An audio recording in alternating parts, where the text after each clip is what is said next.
Muy buen día, querida comunidad, queridos estudiantes.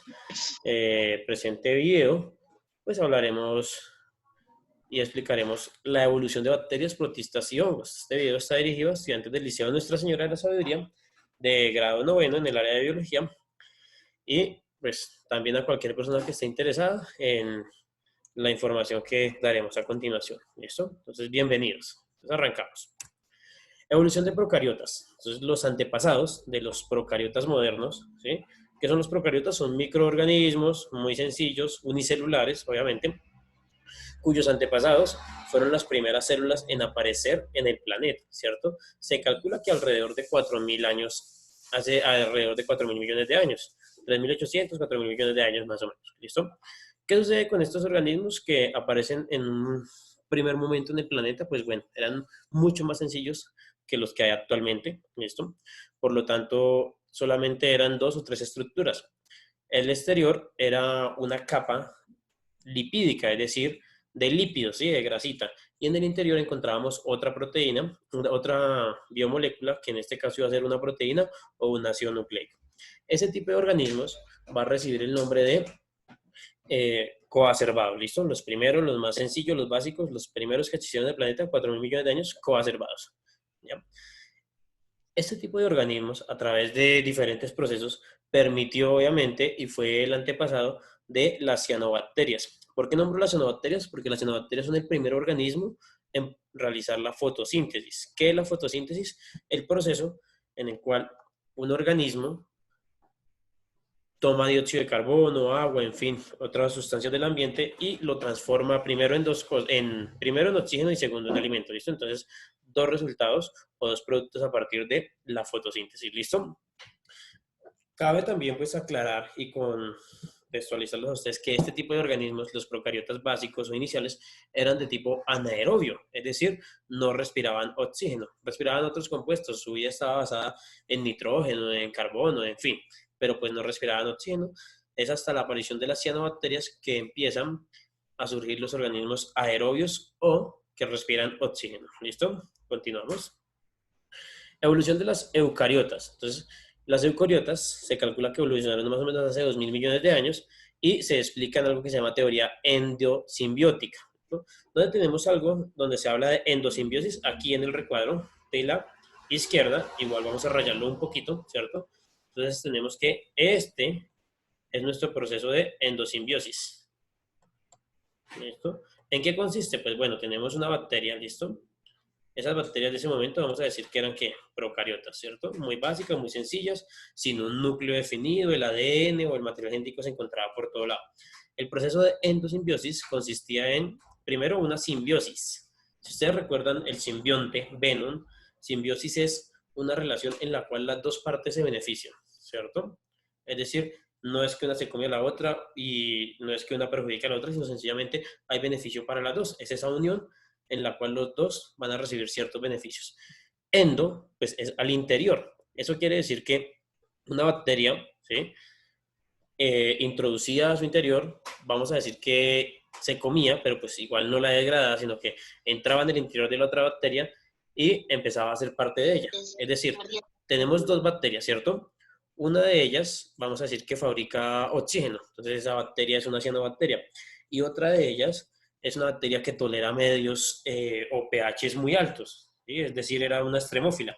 ¿Qué sucede? Pues una se comía a la otra y sencillamente lo que sucede es que en el interior quedan las características de ambas, ¿sí? Entonces, tenemos la bacteria aquí, ingresa la bacteria, ¿cierto? Y vamos a observar que va a convertirse en un nuevo órgano de la bacteria inicial, pero ninguna de las dos es degradada, sino sencillamente las dos se unen, ¿listo? Este proceso de endosimbiosis permite la aparición de ¿qué? De diferentes organelos celulares, entre ellos las mitocondrias. ¿Por qué son tan importantes las mitocondrias y los cloroplastos? Entonces, mitocondrias en células animales, cloroplastos van a ser para células vegetales en el futuro, obviamente. Este par de organelos son los que generan energía, son los que son capaces de producir energía a partir del alimento, a partir de lo que ingieren, a partir de lo que toman del medio. ¿Listo? Entonces, endosimbiosis, una bacteria ingresa al interior de ella a otra bacteria y pues se queda con las características de ella. Entonces la nueva bacteria producía oxígeno y además soportaba ambientes ácidos. Y así se genera este proceso. A partir de la aparición o el proceso de endosimbiosis, pues surgen estas, las eucariotas. ¿Qué característica tenía la célula eucariota o los organismos eucariotas? Que tenían un núcleo definido. ¿Cómo surge ese núcleo? Pues posiblemente una de esas bacterias tenía material genético. Cuando se introduce en la otra bacteria, pues no se degrada, sino que se convierte en un núcleo. ¿Sí? El núcleo con el material genético. Entonces ya tenemos una bacteria que tiene una zona específica para tener su ADN o ARN, una zona específica donde va a generar energía, una zona específica para eliminar desechos, en fin, se organiza de otra manera. ¿Listo?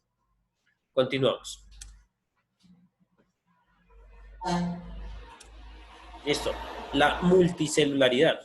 ¿Qué es la multicelularidad? Pues a partir de las eucariotas, en este proceso evolutivo surge algo que es las colonias de bacterias. Una colonia de bacterias sencillamente son bacterias unidas entre sí. ¿Para qué? Para generar multicelularidad. ¿Qué es eso? Pues multi, muchos, varios, células, pues varias células. Un organismo conformado por varias células. ¿Qué características tiene esto? Pues hay una división del trabajo, hay ciertos beneficios, en fin, ya vamos a hablar de esos beneficios, ¿cierto? Entonces decimos que esta división del trabajo constituye una capacidad exclusiva de organismos multicelulares, ausente en los unicelulares.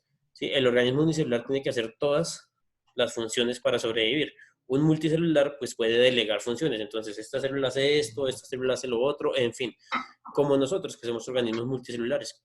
Cada parte de nuestro cuerpo pues está formada por células diferentes, la piel, ¿cierto? La sangre, en fin, y cada una tiene funciones específicas, ¿listo?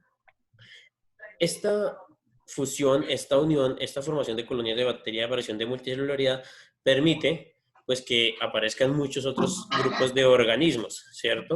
Grupos de organismos que van a permitir que la evolución se genere y pues que lleguemos hasta animales u organismos más complejos como animales y como el ser humano. ¿Listo? ¿A partir de qué? De ese proceso de multicelularidad.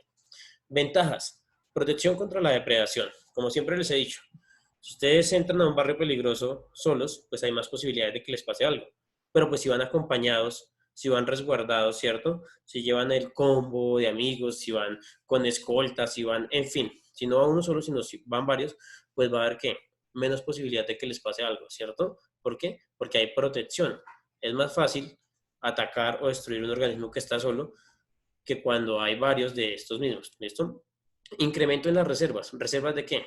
Obviamente pues de energía, de nutrientes, en fin. Si hay más organismos, pues se pueden repartir ciertos nutrientes y unos van a estar encargados de almacenarlo, de guardarlo para cuando no haya, en fin.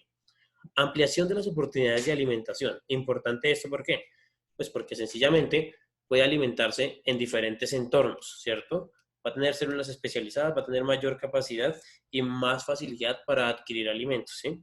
Será más fácil conseguir alimentos uno solito o entre varios, ¿cierto? Entonces, pues se genera más facilidad cuando hay varios, ¿sí? Entonces, de hecho, los leones cazan en sociedad, los lobos cazan en sociedad, ¿cierto? Las bacterias, pues se reproducen justamente por eso, porque tener gran cantidad de organismos va a generar mayores facilidades de alimentación, ¿listo? Generación de un ambiente interno protegido por una capa externa de células, listo. Además de que ya tenemos esas otras ventajas, pues se va a generar, ¿qué? Un propio microclima. Entonces estamos cubiertos, estamos encerraditos, cada célula tiene su función, pero a su vez está protegida por otro tipo de células que generan esa capa, ¿listo? Cooperación metabólica o nuevas oportunidades de ideas metabólicas. El metabolismo sencillamente es el proceso químico por el cual se genera energía, se generan sustancias necesarias para la célula y además de eso se eliminan desechos. Si tenemos más funciones, pues obviamente tenemos muchísimas más capacidades de qué? De producir energía y de eliminar desechos. Ejemplo, nosotros, el ser humano, ¿cierto? Entonces, ¿cómo eliminamos desechos? Para dar un ejemplo, entonces tenemos que el sudor, tenemos que la orina, tenemos que las heces, en fin, tenemos que la respiración también, ya que a partir de la respiración se elimina dióxido de carbono. Entonces, ventajas de la multicelularidad, muchísima, ¿qué? Protección, facilidad del alimento, generación de nuestro propio ambiente y mayor capacidad de generar energía y eliminar desechos. ¿Listo? Los hongos, para finalizar. Entonces, los hongos aparecieron más o menos 800 millones de años. Lo que sucede es que no se tienen muchas evidencias de la evolución de los hongos, no se han encontrado muchos fósiles de ellos, pero pues en la actualidad existen más o menos unos 250.000 especies, ¿cierto? La evolución de los hongos, como les digo, no es clara por el bajo número de fósiles que se han encontrado. Entonces, se cree que tuvieron su origen a partir de un grupo heterótrofo. ¿Qué es heterótrofo? Organismos que se alimentan de otros o que necesitan a otros para producir su alimento. Autótrofos, los que producen su propio alimento como plantas. Heterótrofos, los que necesitan de otro organismo para alimentarse. Humanos, animales, en fin, ¿cierto? ¿Qué sucedió con este tipo de organismos heterótrofos? Pues surgieron hongos falsos, ¿listo? Que aquí vamos a tener el nombre, los myxomicetes. De estos myxomicetes surgió el filum, ¿sí? Es decir, la familia que nos va a generar los verdaderos hongos. Entonces, sabemos que los hongos son heterótrofos, ¿listo? Se alimentan de otros organismos, ¿listo? Si se alimentan de otros organismos, no pueden producir su propio alimento. Cuando un hongo ingresa al cuerpo humano, pues sencillamente ¿de quién se está alimentando? Del ser humano, ¿sí? Si hablamos de algo como la onicomicosis, ¿sí? Que es un poquito desagradable y todo, pero pues bueno, es un tipo de hongo. ¿De qué se alimenta? Pues se alimenta de la uña, específicamente, del tejido que forma la uña, de la quitina que está formando esa uña, ¿cierto? ¿Qué sucede? ¿Cómo lo hacen? La gran mayoría de hongos empiezan a degradar su entorno y cuando ese entorno se degrada, pues se pueden alimentar de él. Un hongo en la piel, ¿qué hace? Degrada primero la piel y luego se alimenta de él. ¿Esto? Así funcionan o así se alimentan los hongos. Un champiñón, ejemplo, pues entonces el champiñón, cuando se hace la siembra, lo que hace es degradar ese sustrato, es decir, ese sitio donde se sembró, y cuando eso se ha degradado, pues se alimenta de él y se genera como tal la producción o la generación de su alimento. ¿Listo? Entonces no producen su propio alimento, necesitan de otros organismos. ¿Listo? Entonces, chicos, próxima semana hablaremos de evolución en plantas, que ya son organismos más complejos. Entonces, por ahora hablamos de los más básicos, sencillos. Obviamente los primeros hongos fueron unicelulares, luego empezó el proceso de multicelularidad, en fin. Hablamos también, obviamente, de las procariotas, eucariotas. ¿Listo? Entonces tenemos, claro, eucariotas sin núcleo, muy sencillas, procariotas sin núcleo, muy sencillas, eucariotas ya con núcleo, más organelos, más complejas, ¿listo? Hongos, pues bueno, aparecen alrededor de 800 millones de años, son heterótrofos obviamente, y se alimentan de otros organismos, en fin, ¿listo? Espero haya quedado claro. De lo contrario, pues bueno, atenderé cualquier duda, interrogante para los siguientes temas que vamos a continuar viendo como evolución de plantas, de animales y del ser humano. Pues los invito a seguir el canal de YouTube y la próxima semana estaré subiendo nuevos videos. Muchas gracias y excelente resto de día.